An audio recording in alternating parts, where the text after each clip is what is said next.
ایک پاکستانی سنائپر کی دشمن کے علاقے میں کامیاب آپریشن کی سچی داستان۔ کہانی کی طرف بڑھنے سے پہلے آپ سے گزارش ہے کہ اگر آپ ہمارے چینل پر نئے ہیں تو ہمارے چینل کو سبسکرائب کیجئے، ہماری اس ویڈیو کو لائک کرتے ہوئے بیل آئیکن دبانا مت بھولیے گا تاکہ ہماری نئے آنے والی ویڈیوز کا نوٹیفیکیشن آپ کو بر وقت مل سکے۔ تو چلیے چلتے ہیں آج کی کہانی کی طرف۔ میں کافی دیر وہیں لیٹا دشمن کی چہل پہل دیکھتا رہا۔ استاد صادق کی شہادت کے بعد وہ کچھ بے فکر سے ہو گئے تھے۔ ان کی باتیں سن کر پتہ چلا کہ استاد صادق کو شہید کرنے والے ان کی کمانڈو پلاٹون کے جوان تھے، لیکن اس سے پہلے ان کے 5 آدمیوں کو استاد صادق نشانہ بنانے میں کامیاب رہا تھا، جس میں سے 4 آدمی ہلاک ہو چکے تھے، جبکہ گولی 5ویں آدمی کے سر سے رگڑ کھاتی ہوئی نکل گئی تھی۔ مزید کچھ دیر وہیں پڑا رہنے کے بعد میں دوبارہ چل پڑا۔ اگر استاد صادق نے میرے پاس سنائپر رائفل کی گولیاں رہنے دی ہوتی تو شاید میں کئی کو نشانہ بنا چکا ہوتا، مگر اب پسٹل سے تو سنائپنگ نہیں کی جا سکتی تھی۔ گو اس طرح میرے زندہ بچ جانے کے امکانات 0% بھی نہ رہتے، مگر جذباتی کیفیت میں مبتلا ہونے کے بعد فائدے نقصان کا ہوش کس کو رہتا ہے۔ چشمے تک میں بغیر کسی مڈبھیڑ ہوئے پہنچ گیا تھا۔ خوب سیر ہو کر پانی پینے کے بعد میں نے دونوں واٹر بوتلیں بھر کر سمال پیک میں رکھ لیں اور پھر وہاں سے فرلانگ بھر کے فاصلے پر موجود جھاڑیوں کے ایک جھنڈ کی طرف بڑھ گیا۔ میرا ارادہ وہیں رات گزارنے کا تھا، کیونکہ آج کے دن ہماری تلاش میں سرگرداں ٹروپس نے واپس اپنی اپنی جگہ پر پہنچنا تھا۔ ان کی نقل و حرکت کے دوران میرا ایک جگہ رکے رہنا بہتر تھا، کیونکہ کسی بھی پارٹی سے اتفاقی مٹبھیڑ ایک نیا محاذ کھول دیتی۔ جھاڑیاں کافی گھنی تھیں، وہاں سے چشمے کی جگہ صاف نظر آ رہی تھی۔ دن ڈھلنے کو تھا جب چشمے پر چند آدمی پانی بھرتے دکھائی دیے۔ وہ آپس میں ہنسی مذاق کر رہے تھے۔ ایک سخت ابتلا کے بعد انہیں ذہنی سکون حاصل ہوا تھا اور انہوں نے ایک خطرناک دشمن سے خلاصی پائی تھی، ایسا سفاک دشمن جس نے ان کے درجن بھر ساتھی ہلاک کر دیے تھے۔ میں بس خالی نظروں سے انہیں چیلیں کرتے دیکھتا رہا۔ چشمے کے پانی سے ہاتھ منہ دھونے کے بعد وہ ایک مرتبہ پھر اپنے رستے ہو لیے تھے۔ سیر ہو کر پانی پینے کے بعد میری بھوک بھی ابھر آئی تھی۔ میں پیک سے بسکٹ نکال کر کھانے لگا۔ استاد صادق نے اپنی خوراک بھی میرے پیک میں ڈال دی تھی۔ اپنے مقدر کا رزق میرے حوالے کرتے ہوئے اسے ذرا بھی جھجک محسوس نہیں ہوئی تھی۔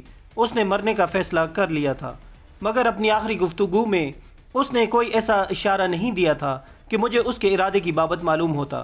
یقیناً یہ فیصلہ اس نے بہت پہلے کر لیا تھا، اس وقت جب میں نے اس کی بات ماننے کی بجائے اس کے ساتھ رہنے کا فیصلہ کیا تھا۔ اپنے استاد ہاشم کی کہانی سنانے کا مقصد مجھے اپنی موت کے لیے ذہنی طور پر تیار کرنا تھا۔ دوران ٹریننگ اس نے اپنے کئی تجربات ہمارے گوشے گزار کیے تھے، مگر اپنی زندگی کا سب سے اہم واقعہ اس نے ایسے حالات میں سنایا تھا جب وہ خود اپنے استاد کی راہ پر چلنے کا ارادہ کر چکا تھا۔ وہ رات میں نے انہی جھاڑیوں میں استاد صادق کی یادوں سے لڑتے گزاری۔ صبح صادق کے وقت میں اپنی کمینگاہ سے نکلا اور چشمے کی طرف بڑھ گیا۔ کیا پتہ رستے میں پانی ملنا بھی تھا یا نہیں۔ میں نے واٹر بوٹل میں رات کے وقت ہونے والی کمی پوری کی اور اپنے رستے ہو لیا۔ چلتے وقت میں نے واکی ٹاکی سیٹ بھی آن کر لیا، مگر پہلے والی فریکوینسی پر خاموشی چھائی ہوئی تھی۔ فریکوینسی بدل کر بھی میں نے سن لینے کی کوشش کی، مگر کوئی ایسی بات سننے میں ناکام رہا جو مجھے احتیاط پر مجبور کر سکتی تھی۔ 1-2 جگہ پر روزمرہ کی عام گفتگو سنائی دی۔ 2-3 پوسٹوں سے لالی سیکٹر بیس کو صبح کے سب اچھا کی رپورٹ دی جا رہی تھی۔ واپسی کے لیے میں نے پہلے والا راستہ استعمال نہیں کرنا تھا۔ لالی سیکٹر بیس کے نیچے پہنچ کر میں جنوب کی سمت سیدھا نکلتا چلا گیا۔ نالا عبور کر کے جنگل میں گھسنے کی کوشش میں نے نہیں کی تھی۔ سورج کے طلوع ہونے تک میں لالی سیکٹر بیس کے قریباً 2 کلومیٹر آگے نکل گیا تھا۔ روشنی ہونے کے ساتھ میری رفتار آہستہ ہو گئی تھی۔ میں پوری طرح کیموفلاج تھا۔ گلی سوٹ نے مجھے جھاڑیوں کا حصہ بنایا ہوا تھا۔ آگے جا کر نالا تنگ ہو گیا۔ میرے دائنی جانب پہاڑی سلسلہ تھا، جبکہ بائیں طرف جنگل تھا اور درختوں کے اختتام پر سیدھی کھڑی چٹانوں کا سلسلہ پھیلا ہوا تھا۔ دائنی جانب درختوں کی تعداد بتدریج کم ہوتی جا رہی تھی۔ میں نالا عبور کر کے جنگل میں گھس گیا۔ آگے جا کر نالا غربی جانب مڑ رہا تھا۔ اس نالے میں بس اکا دکا درخت تھے اور وہی میری واپسی کا راستہ بھی تھا۔ دوربین نکال کر میں نے دور و نزدیک کا بغور جائزہ لیا، مگر کسی قسم کی حرکت نظر نہ آئی۔ نقشہ کھول کر میں نے ایک بار پھر دشمن کے مورچوں کی جگہ کو بغور دیکھا۔ اسی نالے میں جا کر دشمن کی ایک پوسٹ تھی جس کا نام صدرتی پوسٹ تھا۔ وہاں پر ان کے 15-20 آدمی موجود رہتے تھے۔ مذکورہ پوسٹ سے دائیں اور بائیں جانب 3-4 کلومیٹر کے وقفے پر 2 اور پوسٹیں تھیں۔ وہاں بھی ان کی نفری 10 کا ہندسہ عبور کر جاتی تھی۔ مجھے صدرتی پوسٹ سے دائیں جانب کا راستہ اختیار کرنا تھا اور گجر پوسٹ کے قریب سے پھر غربی سمت مڑ کر دشمن کی آخری پوسٹ لیفٹ ترکیاں کی ذمہ داری کے علاقے سے گزر کر میرے سامنے پاکستان کی پہلی پوسٹ रंग कंटोर आ जाना थी। हमने आते वक्त दूसरा रास्ता इख्तियार किया। उस वक्त हमें बॉर्डर पार कराने के लिए एक राहबर भी आया था जो हमारे बॉर्डर पार करते ही वापस चला गया था। अब वापसी के सफ़र में अकेला था और अपना रास्ता मुझे खुद ढूंढना था। नक्शा वापस स्मॉल पैक में रखकर मैं अल्लाह पाक का बाबरकत नाम लेकर गरबी नाले में घुस गया। गो वहाँ छदरे छदरे दरख्त थे, मगर रास्ते में बड़े बड़े पत्थर भी कसीर तादाद में मौजूद थे। मैं रुके बगैर चलता रहा। अलबत्ता सुधरती पोस्ट के इलाके को मैं रात के अंधेरे में ही अबूर कर सकता था। पोस्ट से किलोमीटर भर पहले एक मुनासिब मकाम पर रुक कर मैं रात का इंतज़ार करने लगा। आने वाली रात को चूँकि मुझे बकिया तमाम रास्ता तय करना था, इसलिए खा पी कर मैं आराम की गर्ज से लेट गया। वो जगह ऐसी थी कि मेरे देखे जाने का ख़तरा न होने के बराबर था। सरेशाम ही मैं अपनी कमीनगाह से बाहर निकला। ये ऐसा वक्त होता है जब पोस्ट पर मौजूद संतरी इतने चौकन्ना नहीं होते, क्योंकि एक तो ये वक्त शाम के खाने का होता है और दूसरा ड्यूटी वगैरह की तब्दीली का, और रात के इंतज़ामी उमूर में भी लोग मसरूफ़ होते हैं। और फिर सबसे बढ़कर मुझे 20 किलोमीटर के करीब फ़ासला तय करना था, इसलिए सरे शाम ही सफ़र शुरू करता तो पहाड़ी इलाके का ये फ़ासला तय हो सकता था। मैं बड़े पत्थरों और रास्ते में आने वाले इक्का दुक्का दरख्तों की आड़ लेकर चलता रहा। सुधरती पोस्ट के इलाके को अबूर करते ही मेरी रफ्तार थोड़ी तेज़ हो गई थी। घंटे डेढ़ के बाद मैं गुज्जर पोस्ट के करीब पहुंच गया। वहां से नाला सीधा आगे निकलता चला गया, जबकि मैं गरबी सिमत को मुड़ गया। आगे चढ़ाई थी, मेरी रफ्तार काफ़ी सुस्त हो गई। ऑक्सीजन की कमी के बायस उस इलाके में तेज़ रफ्तारी से हरकत करना मुश्किल होता है, ख़ासकर उस वक्त जब बंदा चढ़ाई चढ़ रहा हो। रात 2 बजे के करीब में दुश्मन की आखिरी पोस्ट लेफ्ट तुर्किया की हदूद में पहुंच गया था। वो इलाका ख़तरनाक था, क्योंकि ऐसी पोस्ट पर जो दुश्मन के बिल्कुल सामने हो उस पर ड्यूटी वाले सिपाही बहुत चौकस होते हैं, और हिंदू तो इस मामले में यूं भी बहुत डरपोक हैं, और डर की वजह से उनका ड्यूटी पर मौजूद जवान सुस्त नहीं हो पाता, जबकि पाक आर्मी के जवान दिलेरी की वजह से उमूमन बेपरवाह होते हैं। मैं ढलान अबूर करके निस्बतन ऊंचाई पर पहुंचा। नक्शे के मुताबिक लेफ्ट तुर्किया पोस्ट वहां से 200 गज आगे थी। स्मॉल पैक से नाइट विजन साइट निकाल कर मैंने आंखों से लगाई, मगर इतने फासले से मैं सिर्फ पोस्ट के खदोखाल ही देख सका। कोई और नकलो हरकत मुझे दिखाई न दी। मैं आगे बढ़ गया। इस मरतबा मैं बकदरे 100 गज पोस्ट से पहले रुका था और एक पत्थर की आड़ लेकर पोस्ट का जायज़ा लेने लगा। पाकिस्तान की तरफ से वो पोस्ट ढलान की आड़ में बनाई गई थी और रिहायशी इलाके को पाकिस्तान की तरफ से देखा जाना मुमकिन नहीं था। अलबत्ता संतरियों की दीदबानी के लिए जो 2 मोर्चे बनाए गए थे वो बखूबी देखे जा सकते थे। नाइट साइड से मैंने इर्द गिर्द के इलाके का जायज़ा लिया। पोस्ट के इलाके को अबूर करने के बाद एक नाला शुरू हो रहा था, मगर उस नाले में सफ़र करना इसलिए भी मखदूश था कि ऐसे रास्ते पर दुश्मन ने बारूदी सुरंगें लगाई होती हैं। गो ज़रूरी नहीं होता कि हर आदमी का कदम बारूदी सुरंग पर पड़े, लेकिन ऐसी जगहों पर ख़तरा मोल लेना भी बड़े दिल गुर्दे का काम होता है। हमेशा की माजूरी कौन गवारा कर सकता है, बल्कि बाज़ औक़ात तो बारूदी सुरंग इंसान की जान भी ले लेती है। एक बार मेरी आंखों के सामने हमारा एक साथी शहीद भी हुआ था। वो बेचारा गलती से अपनी फ़ौज के लगाए हुए बारूदी के ते में घुस गया था, और उसकी बदकिस्मती कि जैसे ही उसके पाँव के नीचे बारूदी सुरंग फटी, वो उछल कर पीछे गिरा और अगली बारूदी सुरंग ऐन उस जगह फटी जहां उसका सर ज़ोर से ज़मीन से टकराया था। बाद में हमने बड़ी मुश्किल से उसकी लाश को वहां से निकाला था। सारी सूरत हाल का जायज़ा लेकर जो लाया अमल मुझे सूझा वो यही था कि मैं उस पोस्ट को बाईपास नहीं कर सकता था। पोस्ट के दाएं बाएं जो चढ़ाइयाँ थीं उन्हें कोहपैमा के सामान के बगैर अबूर करना नामुमकिन था। कोई और रास्ता इख्तियार करने के लिए मुझे दोबारा पीछे जाना पड़ता और दुश्मन के इलाके में यूँ आज़ादाना हरकत मुझे फंसा सकती थी। आखिर एक फ़ैसले पर पहुंचकर मैं ख़तरा मोल लेने को तैयार हो गया। मंसूबा बनाते ही मैं एक बार फिर दुश्मन के मोर्चों को ताड़ने लगा। 2:30 बजने में चंद ही मिनट रहते थे। मुझे उम्मीद थी कि संतरियों की बदली आने वाली होगी। 2:30 मेरी घड़ी बजा रही थी। इंडिया का टाइम चूँकि हमसे निस्फ घंटा आगे है, इसलिए उनकी घड़ियों में लाजिमन 3 बजने वाले थे, क्योंकि कायदा यह है कि ड्यूटी पर मौजूद सिपाहियों की हर 2 घंटे बाद बदली होती है, और चूँकि ऐसी हसास पोस्टों पर बैक वक्त 2 संतरी जाग रहे होते हैं, इसलिए ड्यूटी के औकात-ए-कार इस तरह बांटे जाते हैं कि एक की ड्यूटी अगर 5 से 7 बजे तक हो तो दूसरे की 6 से 8 बजे मुकर्रर की जाती है, ताकि दोनों संतरी इकट्ठे न जागें और दोनों की नींद ज़्यादती की वजह से सुस्त हो। जबकि 1 घंटे के फ़र्क के साथ उठने की वजह से जब नया संतरी जागता है तो दूसरे मोर्चे वाला 1 घंटा ड्यूटी देकर चौकन्ना हो गया होता है। जल्द ही मुझे अपना अंदाज़ा दुरुस्त होता दिखाई दिया और रिहायशी जगह से एक आदमी सुस्त कदमों से दाएं वाले मोर्चे की तरफ बढ़ता नजर आया।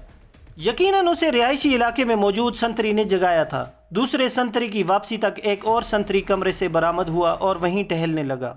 गोया बैक वक्त 3 आदमी जाग रहे थे। जब वापस आने वाला संतरी रिहायशी कमरे में गायब हुआ तो मैं आगे खिसकने लगा। मेरे दिल में सिर्फ कुत्तों का खौफ समाया हुआ था, क्योंकि अगर पोस्ट पर कुत्ते मौजूद होते तो दुश्मन ने चौकन्ना हो जाना था। गो जिस वक्त से मैं आया था कुत्तों के भौंकने की कोई आवाज़ सुनाई नहीं दी थी। इसके बावजूद मेरे दिल में खदशा मौजूद था। मैं आहिस्तगी से आगे बढ़ता रहा। नाइट विजन साइट मेरी आंखों के साथ बंधी हुई थी। संतरी सुस्त रवि से टहल रहा था।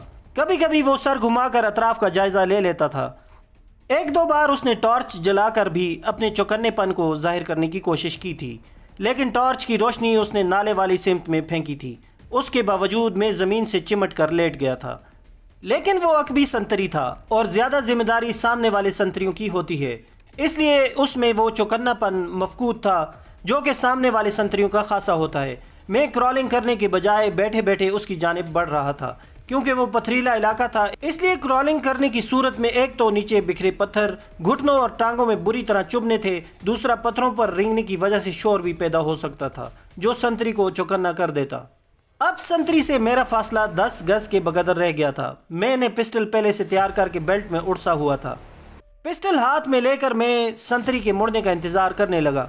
जैसे ही वो मुड़ा मैं खड़ा होकर दबे कदम उसके पीछे चलने लगा, और जब मैं बिल्कुल उसके करीब पहुंच गया तब उसे आने वाली मुसीबत का एहसास हुआ। उसने तड़प कर मुझे खुद से झटकना चाहा, मगर उस वक्त तक मैं पिस्टल उसकी कनपट्टी से लगाकर ट्रिगर दबा चुका था। हल्की सी ठक हुई और उसकी खोपड़ी में रोशनदान खुल गया था। उसका फड़कता बदन साकित होने लगा। मैंने उसे आहिस्ता से ज़मीन पर लिटा दिया। पहला मरहला बखूबी मुकम्मल हो गया था। मैंने वक्त देखा 3:20 थे। गोया अगले संतरी ने 10 मिनट बाद ड्यूटी पर उठना था। मैंने जल्दी से गिली सूट उतार कर साइड पर फेंका और संतरी के बदन से चादर उतार कर लपेट ली। उसके पास पड़ी टॉर्च भी मैंने उठाकर अपने पास रख ली थी। 3:30 होते ही मैं धड़कते दिल के साथ बाएं वाले मोर्चे की तरफ बढ़ गया। नाइट विजन साइड मैंने दोबारा स्मॉल पैक में डाल ली थी। चादर मैंने इस तरह लपेटी थी कि मेरा चेहरा भी छुप गया था। तू आ गया है दिलजीत। यूं ही मैं मोर्चे के दरवाजे पर पहुंचा, अंदर मौजूद संतरी बेसब्री से मुस्तफसिर हुआ। 2 घंटे उस सर्दी में जाकर यकीनन वो गर्म रजाई में जाने के लिए बेचैन था। मैंने टॉर्च जलाकर उसके चेहरे पर रोशनी फेंकी। उसने चेहरा साइड पर करते हुए कहा, यार इसे तो ऑफ करो। और ये आखिरी अल्फाज थे जो उसके होंठों से अदा हुए थे। ग्लॉक पिस्टल की मजल से निकलने वाले चंद ग्राम शीशे ने उसकी खोपड़ी में खिड़की बना दी थी। वो लहराकर नीचे गिरा। मोर्चा इतना बड़ा नहीं था। नीचे गिरते हुए दीवार के साथ खड़ी 2 राइफलें भी नीचे गिर गई थीं। उन राइफलों के गिरने से अच्छा खासा शोर हुआ था। थोड़ा ज़ोर से फेंको, शायद तोड़ने में कामयाब हो जाओ, साथ वाले मोर्चे से मज़ाही अंदाज में पुकारा गया। दोनों मोर्चों के दरमियान 20 गज के करीब फासला था। इसके बावजूद उसे राइफल के नीचे गिरने का शोर सुनाई दे गया था। मैं उसकी बात का जवाब दिए बगैर बाहर निकला और सूरत से दूसरे मोर्चे की तरफ बढ़ा। उसने बावाज़ बुलंद पूछा, खैरियत तो है ना? यकीनन उसे मेरे कदमों की आहट सुनाई दे रही थी। इस मर्तबा भी मैं खामोश रहा। ओए जवाब तो दो ना। उसने झंझलाते हुए बाहर झांका। उस वक्त तक मैं बिल्कुल करीब पहुंच गया था। मेरे पास तो बस एक ही जवाब है, कहते हुए मैंने टॉर्च रोशन करके उसकी खोपड़ी में गोली झोंक दी। उसने थोड़ा झुककर बाहर झांका था। गोली लगते ही मुंह के बल गिर गया। इस तरह के उसका बलाई धाड़ मोर्चे से बाहर और टांगे मोर्चे के दरवाजे में थी। मैं उसके जिस्म पर पाँव रखकर अंदर दाखिल हुआ। टॉर्च रोशन करके मैंने जायजा लिया। 2 G2 राइफलें, एक क्लाशनकोफ और माउंट पर लगी विक्रस गन नजर आ रही थी। मोर्चे के सामने वाले हॉल में मुझे thermal imaging night vision site दिखाई दी। उसे ऑन करके मैं बाहर निकल आया। वहां से हमारी अपनी पोस्ट करीबन 400 मीटर के फासले पर थी, लेकिन यह हवाई फासला था, वरना लेफ्ट तुर्किया से हमारी पोस्ट रंग कंटोर पर जाने के लिए एक ढलान अबूर करना पड़ती थी, जिसके बायस ये फासला 1000 मीटर के करीब बन जाता। रिंग कंटोर पर मुझे पाक फौज का दलेर जवान टहलता हुआ नजर आ रहा था। थर्मल इमेजिंग साइट में यह खसूसियत है कि यह दूरबीन की तरह काफ़ी दूर तक दिखाव मुहैया करती है। इसका अंदरूनी नज़ारा ब्लैक एंड वाइट होता है, जिसमें हर जानदार काले या सफ़ेद रंग में दिखाई देता है। वहाँ मजीद रुके रहना वक्त का ज़िया था। थर्मल इमेजिंग साइट गले में लटका कर मैं लेफ्ट तुर्किया की सामने वाली ढलान उतरने लगा। उतराई काफ़ी सख्त थी। चूंकि रास्ता बना हुआ नहीं था, इसलिए अंधेरे में गिरने का भी अंदेशा था। मैंने बेधड़क टॉर्च जला दी। मुझे मालूम था कि पाक फौज के जवान ने फ़ौरन उस तरफ मुतवज्जो हो जाना है, और वही हुआ। टॉर्च जलाए मुझे चंद ही सेकंड हुए थे कि रिंग कंटोर की जानिब से टॉर्च का इशारा हुआ, गोया वो आने वाले को मुतनब्बे कर रहा था। जवाबन मैंने भी टॉर्च का रुख उसकी जानिब करके 2-3 दफ़ा इशारा दिया ताकि उसे पता चल जाए कि मैं बेखबरी में नहीं आ रहा। नीचे उतरते ही 100 मीटर के करीब हमवार मैदान सा था, जहां बारूदी सुरंगी किते बिछाकर कांटेदार तार से उसकी हदबंदी जाहिर की गई थी। जनेवा कन्वेंशन के मुताबिक किसी भी मुल्क की सिपा जब सुरंगी किता लगाती है तो उसे कानूनन उस किते को कांटेदार तार से जाहिर करना पड़ता है। लेकिन हिंदू बनिया नीच जहनीत का मालिक है, उसे ऐसे उसूल और ज़ाब्ते की क्या परवाह। भारतीय आर्मी पहाड़ी इलाके में हदबंदी के अलावा भी बहुत सी जगहों पर बारूदी सुरंगें बिछा कर रखती है, जिसकी जद में अमूमन सिविल लोग या जानवर वगैरह आ जाते हैं। वो बारूदी किता अबूर करने के लिए मुझे चंद 100 गज का चक्कर काटना पड़ा। बारूदी किते की बाईं तरफ की हदबंदी के साथ कुदरती तौर पर बड़े बड़े पत्थर पड़े थे कि जहां बारूदी सुरंग लगाना मुमकिन ही नहीं था। मैं उन्हीं पत्थरों पर चलकर आगे बढ़ता चला गया। बारूदी किते के साथ गुच्छेदार तार, जिसे कंसर्टीना वायर कहते हैं, लगी हुई थी। स्मॉल पैक से वायर कटर निकालकर मैंने तार को काट कर रास्ता बनाया और आगे बढ़ गया। टॉर्च बुझाने की कोशिश मैंने नहीं की थी। रिंग कंट्रोल पर उस वक्त 2 टार्चों की रोशनी नजर आ रही थी। यकीनन संतरी ने गार्ड कमांडर को भी इतला कर दी थी। अपनी तरफ की रुकावटों को अबूर करने के बाद मैं रिंग कंट्रोल से 50 मीटर के फासले पर था जब मुझे जोरदार अंदाज में रुक पुकारा गया। मैं संतरी के हुक्म के बमूजिब रुक गया। हाथ ऊपर, उसने अगला हुक्म दिया और मुझे तामील करते बनी। ताली बजाओ। उसने यकीनन मेरे हाथों के खाली होने का यकीन करना था। बादल, मेरे ताली बजाते ही उसने कहा, और ये उस दिन का पासवर्ड था। मैं खामोश रहा क्योंकि मुझे पासवर्ड मालूम नहीं था। 3 इस मरतबा उसने फ़िगर पूछा था। अगर मुझे उस रात का फ़िगर पता होता तो मैं मतलूबा फ़िगर दोहरा देता, मगर मैं इससे भी अनजान था। सरहदी इलाके में अपनी सिपाह की पहचान के लिए रात नाम मुकर्रर किया जाता है जो 2 अस्मा पर मुश्तमिल होता है, मसलन बादल और लोटा। पहरे पर मौजूद संतरी आने वाले के सामने रात नाम का पहला इस्म बोलता है और आने वाले को उसके जवाब में दूसरा नाम बताना पड़ता है। इसके अलावा हर रात के लिए भी एक फ़िगर मुकर्रर किया जाता है। मसलन अगर 7 फ़िगर मुकर्रर किया गया है तो संतरी 7 से कम कोई भी अदद बोलकर आने वाले को अदद मुकम्मल करने के लिए दावत देता है। अब अगर संतरी 3 कहता है तो आने वाला 4 कहकर अदद को मुकम्मल करता है। कौन? उसने इस मरतबा बराह रास्त मेरा तारुफ मांगा था। जीशान, मैं इत्मीनान से बोला। पहचाना नहीं? करीब तो आने दो यार, तारुफ भी करा देता हूँ। मैं खड़े खड़े थक गया था। इसी हालत में आगे बढ़ो, उसे मेरा इत्मीनान देखकर कहना पड़ गया था और मैं हाथ सर से बुलंद किए आगे बढ़ गया। खुद से 2 मीटर दूर उसने मुझे दोबारा रोका और उसके साथ खड़ा दूसरा आदमी खुद ब खुद आगे बढ़कर माहिराना अंदाज में मेरी तलाशी लेने लगा।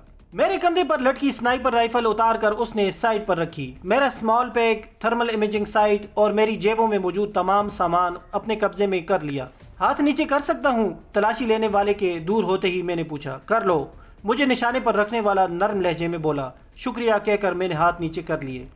आओ अंदर बैठकर बात करते हैं। ये अल्फाज उसके होंठों पर थे कि लेफ्ट तुर्किया पोस्ट की तरफ से टॉर्चों की रोशनी फेंके जाने लगी। उसके साथ ही फायरिंग की आवाज़ से माहौल गूंज उठा। मैंने कहा, संतरी को आड़ में कर लो, मगर मेरा यह कहना बेफायदा था क्योंकि फायर की आवाज़ सुनते ही संतरी मोर्चे में हो गया था। मेरे अंदाजे के मुताबिक मुझे क्लाशनकोफ की जद में लेने वाला गार्ड कमांडर था। वो मुझे साथ लेकर कमरे की तरफ बढ़ गया।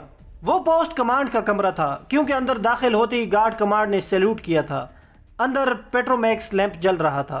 पोस्ट कमांडर ने गहरी नज़रों से मेरा जायज़ा लेकर मुझे बैठने का इशारा किया। उस्ताद इकराम, चाय पानी का बंदोबस्त करो। वो मुझे साथ लाने वाले को मुखातिब हुआ और वो जी सर कहकर बाहर निकल गया। जी, उसने मुख्तसरन कहते हुए मुझसे तारुफ चाहा और मैं उसे तफसील से अपने बारे में बताने लगा। मेरी बात ख़त्म होने तक चाय और हलवा आ गया था। मैं बेतकल्लुफ़ हलवे को जुड़ गया, जबकि पोस्ट कमांडर लाइन टेलीफोन पर अपने बटालियन हेडक्वार्टर में मेरे बारे में तफसील बताने लगा। घंटे डेढ़ के अंदर मेरी शनाख्त की तस्दीक हो गई थी। पोस्ट कमांडर ने मुझे तपाक से गले लगाकर मेरी पीठ थपकी और फिर अपने ही कमरे में मेरा बिस्तर लगवाकर मुझे आराम करने का कहकर खुद बाहर निकल गया। लेफ्ट तुर्किया की तरफ से वक्फे से फायर की आवाज़ें आ रही थीं। यकीनन उन्हें अपने 3 आदमियों की हलाकत हजम नहीं हो रही थी। मैं बेफिक्र होकर बिस्तर में घुस गया कि अब मैं अपनों में था। व्यूअर्स, हमारी आज की कहानी अपने इख्तिताम को पहुंची। उम्मीद है आपको पसंद आई होगी। हमारी इस वीडियो को लाइक करें, हमारे चैनल को सब्सक्राइब करें और इस वीडियो को अपने दोस्तों में शेयर करें।